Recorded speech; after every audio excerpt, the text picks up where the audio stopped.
Outro assunto dessa terça-feira, o presidente Jair Bolsonaro deve indicar o advogado-geral da União, André Mendonça, para a vaga que vai ser deixada pelo ministro Marco Aurélio Mello no Supremo Tribunal Federal. A gente está vendo o André Mendonça e essa apuração é da Carolina Brígido, com a Carolina que eu converso agora.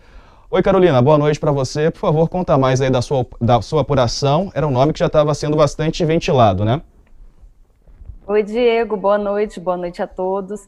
Sim, o André Mendonça já é um nome que o presidente Jair Bolsonaro ele já considerava há muitos meses, né, para essa vaga que será aberta no dia 12 no Supremo Tribunal Federal.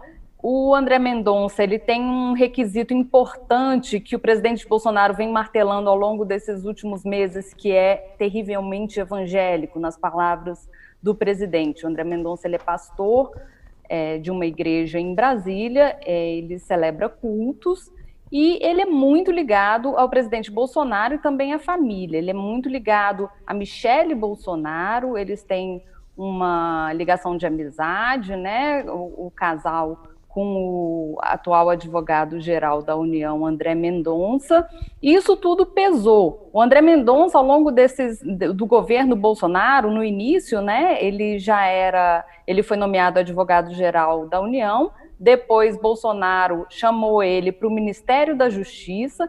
E, em março, Bolsonaro pediu para ele voltar para a AGU, teve uma dança de cadeiras ali nos ministérios, e o Bolsonaro pediu esse favor para o André Mendonça voltar para lá, e quando o presidente Bolsonaro pediu para o André Mendonça voltar para a AGU, ele lembrou, olha, em julho tem uma vaga no Supremo Tribunal Federal. Não foi feita uma promessa literal, mas foi lembrado a ele que o nome dele poderia ser indicado para essa vaga que é aberta com a aposentadoria do ministro Marco Aurélio Mello. É importante a gente lembrar que o André Mendonça ele tem uma entrada muito boa no Supremo Tribunal Federal. Os ministros do Supremo gostam dele, acham que ele tem um estofo jurídico, acham que ele, ao longo dos anos que ele for ministro do Supremo Tribunal Federal, ele tem capacidade de se descolar ideologicamente do governo e caminhar com as próprias pernas, ou seja, ele tem estofo jurídico suficiente para poder ficar no cargo e tem essa relação boa, essa interlocução com os ministros, né? A gente vê que nos últimos tempos a relação entre o Palácio do Planalto e o Supremo Tribunal Federal é um tanto conturbada e em muitas dessas ocasiões quem colocou panos quentes foi justamente o André Mendonça. Ele tem um bom diálogo com os ministros respeitam bastante ele e ao mesmo tempo é um homem de confiança do presidente.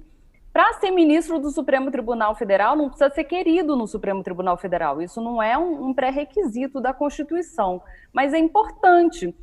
Por quê? Porque ele vai passar uma vida inteira lá, né? O André Mendonça tem 48 anos e a aposentadoria compulsória dos ministros do Supremo Tribunal Federal é só aos 75 anos. Então é importante que você tenha, sim, uma boa relação com os futuros colegas. Agora, se ele tem uma boa relação no Supremo, ele já não tem uma relação tão boa assim no Senado.